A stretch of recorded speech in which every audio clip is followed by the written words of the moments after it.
Councilmember Warren. Thank you, Council President Payne and Minority Leader Wansley. I appreciate your comments. And we won't use the word fraud, but what we will say, if you're offended by that, I don't want to offend you in that respect, but it definitely is a very real and present instance that we are facing here in the state of Minnesota.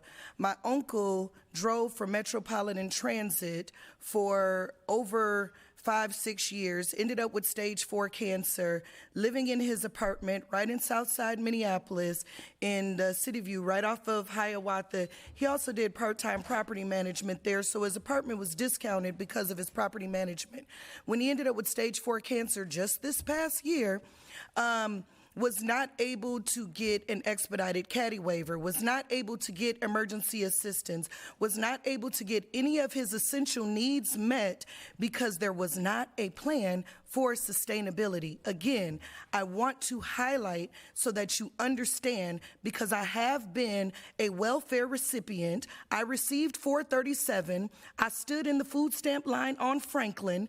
I know how these programs work. So when you go down there and you apply, what they're going to ask you is, do you have the ability to pay going forward? If we provide you with $2,000, $2,500, if we activate an application because your lights are getting cut off or your gas is getting disconnected, what is your plan for sustainability going forward? If we have families who are unfortunately being kidnapped and robbed and taken away from whomever, and they do not have sustainable income in the household, they are not going to be eligible for these targeted funds. Again, the individuals who need it will not be the ones who receive it.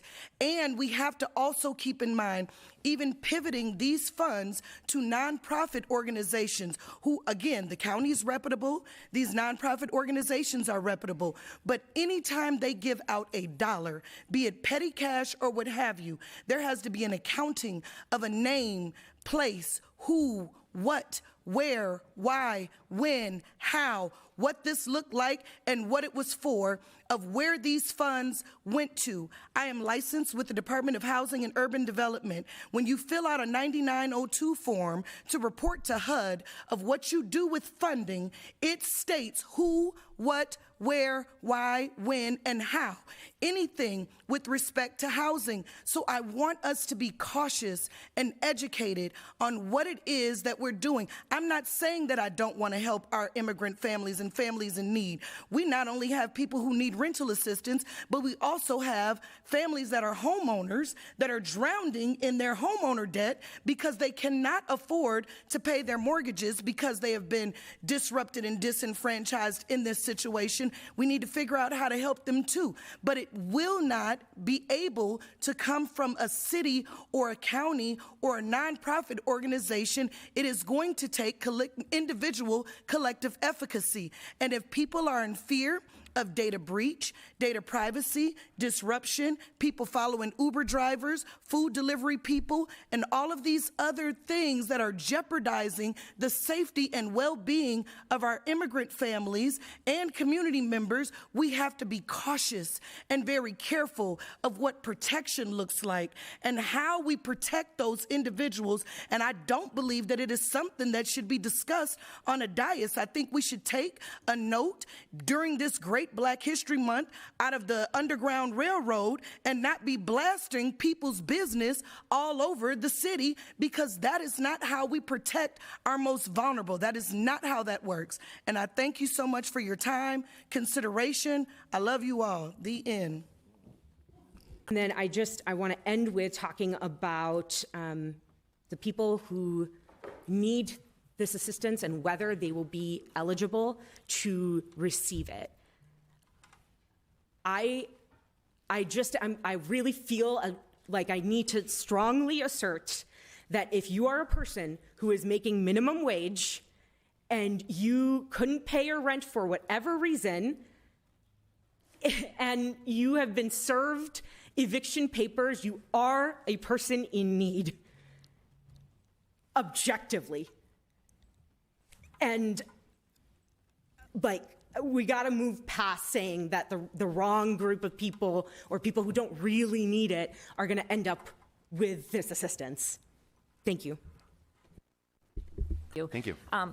So, yes, I would love to see some joint powers agreement added to this language, unless I'm missing something here in the third resolution that we will get to eventually. But I do want to say I cannot support taking this $1 million from the contingency or the general fund.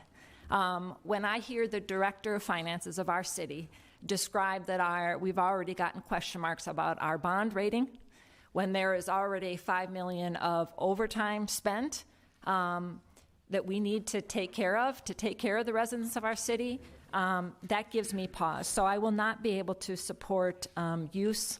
I am supportive of rental assistance, but in the first case of contingency funds, I will not be able to support. Thank you.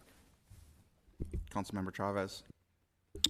Thank you, Council President Payne. Director DeSenza, can you let us know what percentage of the $1 million that is being proposed is for the entire budget? Through the chair, could you repeat the question, please? What percentage of the $1 million,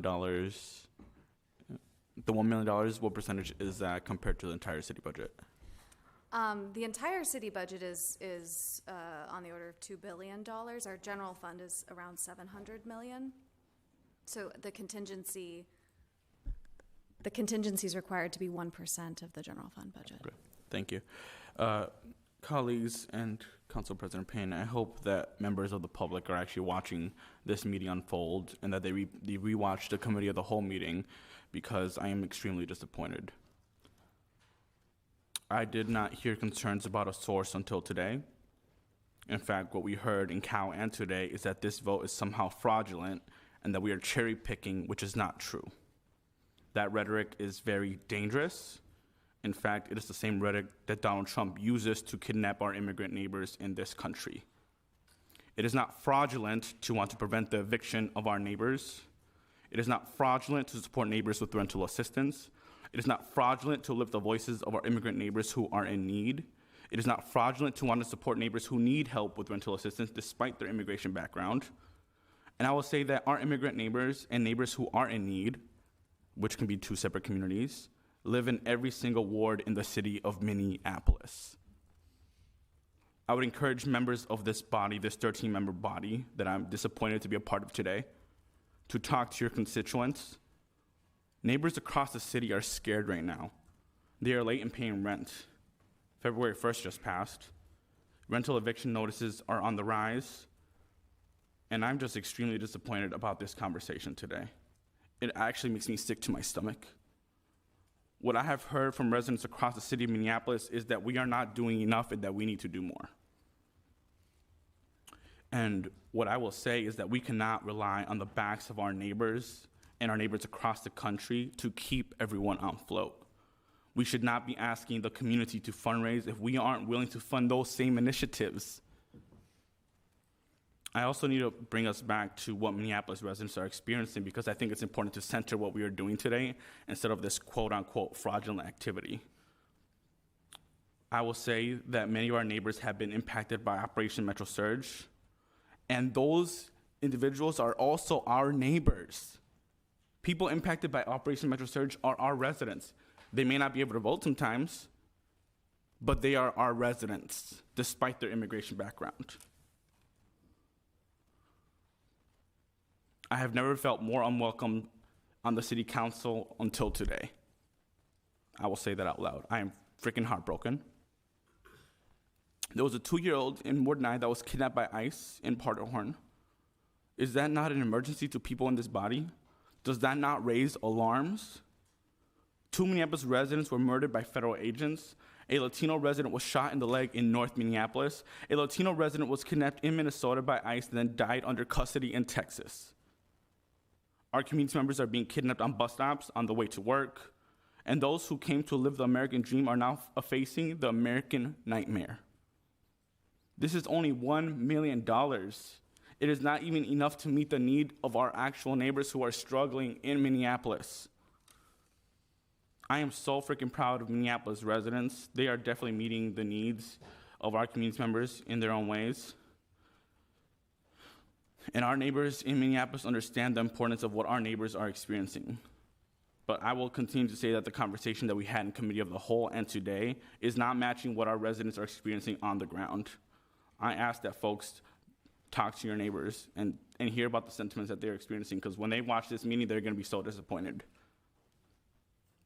I will support the underlying motion because this is an emergency. In fact, I hope that everybody in this body agrees that an occupation of a city is an emergency. And if that doesn't pass, then I will support the motion for cash fund, because we can't exacerbate the affordable housing crisis at the same time either. Thank you. Councilmember Fita. Thank you, Chair. Just a few things. Councilmember Warren, I'm sorry that you're being compared to MAGA because you have an opinion about Hennepin County, its funding, its programs, its procedures. Last year or maybe the year before, a council member sitting on this body accused the city of Minneapolis of waste, fraud, and abuse, and that in no way was compared to MAGA. So I don't think just because you use those words, that means that you're MAGA. You have an opinion, you stated it, you talked about not only using the services yourself, but also helping others in our communities to use the service. I relied heavily on you because I know you have experience. So you spent hours talking to me about how these programs work from a place of knowing yourself and also helping hundreds of families use these programs and gain access. So I would say you're the opposite of MAGA because I don't think they would ever help anybody get any type of assistance, especially someone on welfare. They actually think the opposite of it. So thank you very much for using your expertise. I'm so proud to have you here sitting on this dais. I don't even have that expertise, and I'm so grateful for you being here. You don't deserve that. You should. What I love about this job is when something comes up about public health, that's what I have over 20 years of experience in, and I get to talk about it. I have personal experience and also professional experience. So I'm sorry, I'm apologizing. I'm not apologizing for the body. I'm apologizing because you don't deserve that. It's unnecessary. It really is. You get to have your opinion, and I know this is meeting too, and I'm drained already for how you got treated in this meeting for having an opinion and having expertise and subject matter content for something. So sorry, Councilmember Warren. To the comment about there not being a waiting list, there's somebody in this audience that texted me and said they were told by Hennepin County that they're on the waiting list. So I don't know where this information about a waiting list or not is coming from, but I know I've heard from lots of people that they're on the waiting list and they don't even know. I mean, I heard from people who called me directly and said, give the $1 million because I'm on the waiting list and I don't know why I'm on the waiting list. So if you all give the $1 million, you can, I can maybe get off the waiting list or find out if I'm eligible or not. So I don't know if there's a waiting list or not. I wasn't able to find out, but I know that many people have reached out to me since we had the conversation on Tuesday about the waiting list and how they're on it and if they're going to be eligible for it. And I do agree that everyone should be eligible for it. My question, though, is for Director Hansen. We keep having these conversations about how much the county has versus what we have. There was, before I go to my question, so I don't lose my thought, there was a comment about the city's budget being $2 billion. It is $2 billion, but it's not $2 billion in the bank waiting. A lot of money has already been allocated to basic city services and what people are looking forward to us doing as a tax-paying resident or a resident of Minneapolis. So we don't just have $2 billion that we can call on. We did a budget that spent up a lot of money. The mayor's proposed budget, along with all the things that we wanted for our ward, cost money. They're not free. They don't get to just sit there. So we don't have $2 billion. This $1 million, it is a little bit in the bigger scheme of things, but it's not something that we've foreseen in any other budget. So we have to make a way to figure it out. But I'm trying to figure out how this is going to work.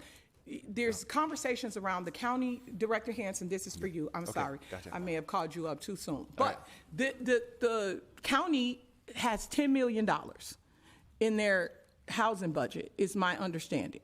We're gonna give them $1 million, so now they'll have $11 million.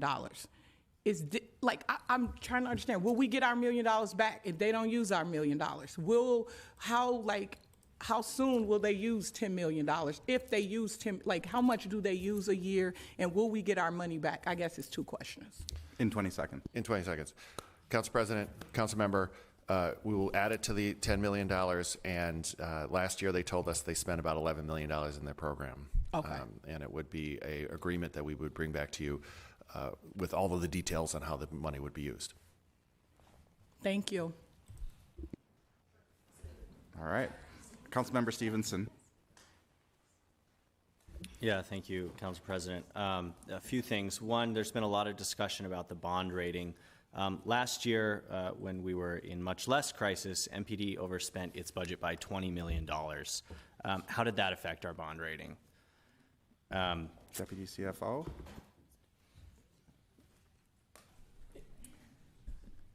Through the chair, Councilmember Stevenson, we meet with the CFO, along with our banking, investment, and debt team, meet with the bond rating agencies annually, I believe. They have an annual report, and that comes out, I believe, in the summer. You can take a look at it. They're on the city's website. So we have not yet had those processes again since that time.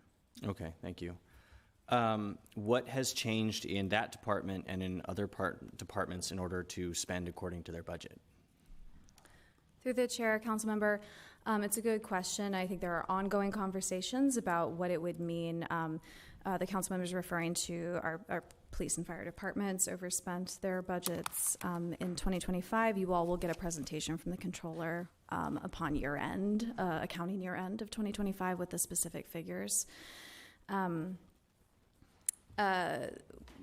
Departments, including the police department, brought forward budget reduction scenarios through the budget process. Last year, one of the key things that the police department has changed is backing off of the critical staffing overtime, which was an elevated overtime rate that they had been in while they were understaffed. That is no longer the case, so they have a standard overtime rate going forward, and we anticipate savings from that. I believe the chief has also issued stricter policies around overtime usage. Great, thank you. I'll have more questions, but they'll probably be rhetorical, so feel free to sit down. Given the financial state of the city, we should have a lot of questions about what's being done to limit department spending. I've heard from folks, both in the administration and on this council, that a large amount of money now is being used for graffiti removal, and that's having Public Works go over. Is that really where our money needs to go right now? I think rental assistance is vastly more important. I think our constituents need it. My constituents have been crystal clear that they have been demanding this of me, and they've been demanding this of all of us. So we're going to have to see some things go, and I think rental assistance is not one of those. We need this rental assistance, and we need to do it in a way that's not stealing from Peter in order to pay Paul. Lastly, LAHA is already allocated. We would be doling out lethal cuts to vital projects and services that I simply don't want to do. Yesterday, I met with Catholic Charities, which runs homeless shelters, among other things. Homeless shelters are an eligible use of LAHA, and we are still in a homelessness crisis. Taking LAHA and affordable housing dollars is it's much worse than stealing from Peter to pay Paul. It's relegating future evictions, future homelessness, and crushing financial stress and debt on our residents under the current housing crisis. So we can and we should use contingency funds, because this is a thing that is unanticipated, and we desperately need it. And we also desperately need our affordable housing projects and other housing services to be fully funded. And with that, I'll give it back to the President. Councilmember Palmisano. Thank you, President Payne.